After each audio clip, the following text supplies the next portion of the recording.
TVS sports நேயர்கள் அனைவருக்கும் வணக்கம். இந்தியாவும் இங்கிலாந்தும் மோதின டெஸ்ட் மேட்சோட ஃபர்ஸ்ட் மேட்ச் பார்த்தீங்கன்னா, இந்தியா வந்து ஒரு மறக்க முடியாத ஒரு தோல்விய சந்திச்சுட்டாங்க. இங்கிலாந்து பார்த்தீங்கன்னா, வேற லெவல்ல ஒரு பெர்ஃபார்மன்ஸ் செகண்ட் இன்னிங்ஸ்ல குடுத்து செம்மையா அந்த மேட்ச வின் பண்ணிட்டாங்க. எந்த இடத்துல இந்தியா தோத்தாங்க, எந்த இடத்துல இங்கிலாந்து வின் பண்ணாங்கன்னு சொல்லிட்டு, முழுசா இந்த வீடியோல நம்ம பார்க்கலாம். இந்தியாவ பொறுத்தவரையிலுமே இந்த மேட்ச் பார்த்தீங்கன்னா, ஃபர்ஸ்ட் இன்னிங்ஸ்ல சூப்பரா பெர்ஃபார்மன்ஸ் பண்ணாங்க. எதிர்பார்க்காத அளவுக்கு பார்த்தீங்கன்னா, ஒரு ரன்ன லீடிங்ல குடுத்து, அத அத பீட் பண்ணி இங்கிலாந்து பார்த்தீங்கன்னா, ஒரு டார்கெட்ட செட் பண்ணி இந்தியா கிட்ட குடுத்து, இந்தியாவ டிஃபெண்ட் பண்ணி வின் பண்ணிட்டாங்க. டாஸ்லயே நமக்கு தெரிஞ்சுச்சு, பென் ஸ்டோக்ஸ் பார்த்தீங்கன்னா, நாங்க பவுலிங் போட்டுக்கிறோம் அப்படின்னு சொல்லி சூஸ் பண்ணாரு. அப்பயே பார்த்தீங்கன்னா, லைட்டா பயம் இருந்துச்சு ரோஹித் சர்மாவுக்கு. நம்ம செகண்ட் இன்னிங்ஸ்ல நம்ம பேட்டிங் ஆடப் போறோம் அப்படின்னு சொல்லிட்டு. செகண்ட் இன்னிங்ஸ்ல பேட்டிங்ன்றது பார்த்தீங்கன்னா, ஒரு சவாலான விஷயம். நம்ம எப்பவுமே செகண்ட் இன்னிங்ஸ பொறுத்தவரையிலுமே நம்ம பார்த்தீங்கன்னா, பவுலிங்ல இருக்கணும். அதாவது பவுலிங்ல இருந்தா தான் நம்ம கண்ட்ரோலா இருக்க முடியும். ஆனா, நம்ப மட்டும் தான் அந்த மாரி. நம்ம வெளிநாட்டு பிளேயர்லாம் பார்த்தீங்கன்னா, அந்த மாரி கிடையாது. அவங்க எப்படி இருந்தாலும் நம்பள்ட்ட இருந்து அவங்க ஈஸியா ஜெயிச்சுர்றாங்க. அதனால நான் சொல்றேன். மத்தபடி ஒண்ணும் இல்ல. நமக்கு இது கொஞ்சம் கஷ்டம். ஏன்னா, நம்மளோட பெர்ஃபார்மன்ஸ் பார்த்தீங்கன்னா, அந்த அளவுக்கு இப்ப கொஞ்சம் கொஞ்சமா டவுன் ஆயிட்டு இருக்குது. டவுன்னு பார்த்தீங்கன்னா, ஒரு சின்ன சின்ன லேக் இருக்குதுன்னு வச்சுக்கோங்களேன். ரிஷப் பண்ட் இல்லாதது, ஒரு லெஃப்ட் ஹேண்டர நம்ம மிஸ் பண்றோம். அதே மாரி பார்த்தீங்கன்னா, ஒரே ஒரு லெஃப்ட் ஹேண்டர் ரவீந்திர ஜடேஜா ஓப்பனிங்ல மட்டும் ஜெய்ஸ்வால் கொண்டு வந்துட்டுருக்குறோம் இப்ப. அதனால ஒரு சின்ன சின்ன டிராபேக் இருக்குது. செம்மையா விளையாண்டாங்க. இங்கிலாந்து செகண்ட் இன்னிங்ஸ் வேற லெவல்ல ஒரு பெர்ஃபார்மன்ஸ். அதுவும் குறிப்பா ஒரே ஒருத்தர் ஒல்லி போப். ஒல்லி போப் மட்டுமே பார்த்தீங்கன்னா, 196 ரன்ஸ் அடிச்சிருந்தாரு. செம்ம பேட்டிங்கு, செம்ம கன்சிஸ்டன்டியா சூப்பரா விளையாண்டாரு. அவங்களோட டீமுக்கு பார்த்தீங்கன்னா, நிலைச்சு நின்னு தரமா விளையாண்டுட்டு இருந்தாரு. அவங்க டீமே பார்த்தீங்கன்னா, ஒரு டீம் எஃபோர்ட் மாரி தான் அவங்க விளையாண்டுருந்தாங்க. ஏன்னா, ஃபர்ஸ்ட் இன்னிங்ஸ்ல நம்ம யாரெல்லாம் கிண்டல் பண்ணமோ, யாரெல்லாம் நம்ம ஏளனமா பார்த்து பேசுனோமோ, அவிங்க மட்டும் தான் செகண்ட் இன்னிங்ஸ்ல பெர்ஃபார்மன்ஸ் பண்ணாங்க. ஏன்னா, ஒல்லி போப் பார்த்தீங்கன்னா கடந்த சில நாட்களா சரியா பெர்ஃபார்மன்ஸ் பண்ணல அப்படின்னு சொல்லிட்டு நம்ம பேசிட்டு இருந்தாங்க. அவர் ஒரு பெரிய பிளேயர் கிடையாது. ஈஸியா விக்கெட் எடுத்துடலாம் அப்படின்னு சொல்லிட்டு நம்ம நெனச்சிட்டு இருந்திருப்போம். ஆனா அவரு ஒரே ஒரு ஆளால மட்டும் தான் இன்னைக்கு இங்கிலாந்து டீம் பார்த்தீங்கன்னா, வின் பண்ணியிருக்கிறாங்க.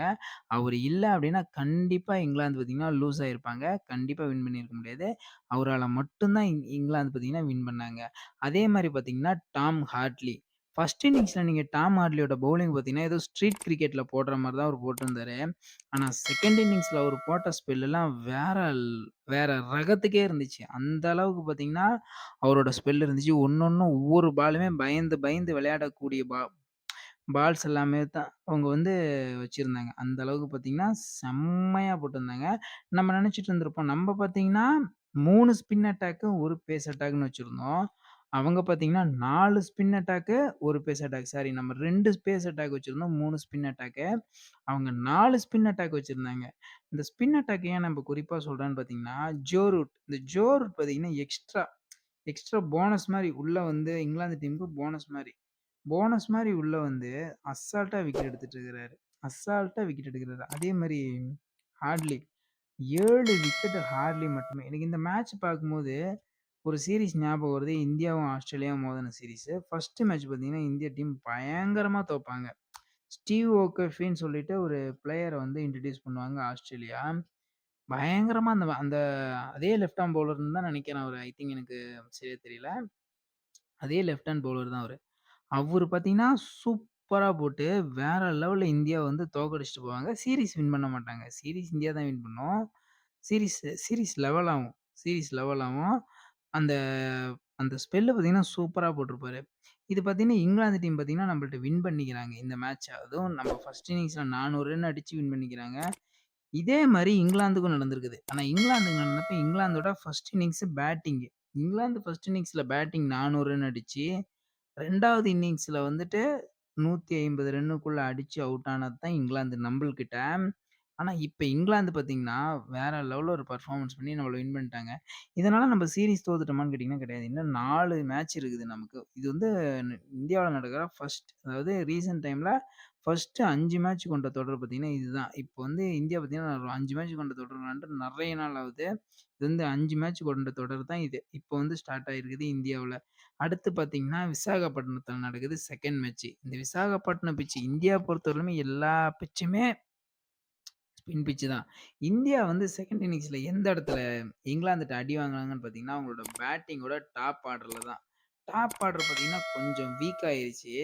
டாப் ஆர்டர் வீக்காவும், அதுக்கு கீழ வந்து ஒருத்தர் கூட பெர்ஃபார்மன்ஸ் பண்ணல. லாஸ்ட்டா ஸ்ரீகர் பரத்தும், அஸ்வினும் விளையாண்ட நாக் மட்டும் தான்.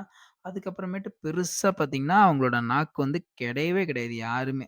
எல்லாம் பார்த்தீங்கன்னா, ஒரு 30 ரன்னுக்கு மேல கூட அடிக்கல. 30 ரன் அடிச்சது பார்த்தீங்கன்னா, ரோஹித் சர்மா தான் 39 ரன் அடிச்சாரு. அதுக்கு மேல ஒருத்தர் கூட 30 ரன் அடிக்கல. இந்த ஜடேஜாவோட ரன் அவுட் ஆகட்டும், அதே மாரி ஸ்ரீகர் பரத்தோட விக்கெட் ஆகட்டும், அதே மாரி பார்த்தீங்கன்னா, ராகுலோட எல்பிடபிள்யூ ஆகட்டும், அது அது அது இல்லாம பார்த்தீங்கன்னா, அக்ஸர் அக்ஸர் பட்டேலோட விக்கெட் ஆகட்டும், எல்லாமே பார்த்தீங்கன்னா, ஒரு சூப்பராவே இருந்துச்சுன்னு சொல்லணும். அவங்க நம்மள பிளான் பண்ணி தூக்கிட்டாங்க இந்த மேட்ச்சு. இந்த மாரி ஒரு பெர்ஃபார்மன்ஸ் பார்த்தீங்கன்னா, குடுக்குறது பார்த்தீங்கன்னா, ரொம்ப கஷ்டம். அது இந்தியாவுல வந்து இந்தியாவ பீட் பண்றதுன்றதெல்லாம் ரொம்ப, ரொம்ப ஒரு கஷ்டமான விஷயம். அத வந்து அசால்ட்டா பண்ணியிருக்கிறாங்க இங்கிலாந்து டீமு. அடுத்த மேட்ச் இதே மாரி விட்டு குடுப்பாங்களா? இல்ல டீம சேஞ்ச் பண்ணி ஏதாவது புதுவிதமான ஒரு ட்ரிக்ஸ கொண்டு வந்து இங்கிலாந்த பீட் பண்ணுவாங்களான்னு சொல்லிட்டு நம்ம அடுத்த டெஸ்ட்ல தான் பார்க்கணும். அது வந்து 2ஆம் தேதி நடக்குது விசாகப்பட்டினத்தில. அது நம்ம வெயிட் பண்ணலாம். என்னைய பொறுத்தவரையிலுமே முழு கிரெடிட் பார்த்தீங்கன்னா, இது இங்கிலாந்து டீமுக்கு தான். ஏன்னா நேத்து டே 3 ஓட ரிவ்யூ வந்து நான் போட கிடையாது. டே 3 ஓட ரிவ்யூ வந்து கொஞ்சம் எனக்கு கொஞ்சம் சிக்கலா இருந்ததுனால டே 3 யோட ரிவ்யூ போடல. ஆனா இந்த டே 4ல பார்த்தீங்கன்னா, நான் மொத்தமா பேசணும்னு ஆசைப்பட்டேன். அதனால நான் பேசிட்டேன். பார்க்கலாம் 2வது டெஸ்ட்லயாவது இந்தியா டீம் வின் பண்றாங்களான்னு சொல்லிட்டு பார்க்கலாம். அது என்னான்னு பொறுத்திருந்து பார்க்கலாம். அதில தான் நமக்கு தெரியும். இதோட இந்த வீடியோ நான் முடிச்சுக்கிறேன். இந்த வீடியோ உங்களுக்கு பிடிச்சிருந்துச்சுன்னா லைக் பண்ணுங்க, கமெண்ட் பண்ணுங்க, ஷேர் பண்ணுங்க, சப்ஸ்கிரைப் பண்ணுங்க. பெல் ஐக்கான் ஆல்ல போட்டுக்கோங்க. பாய்.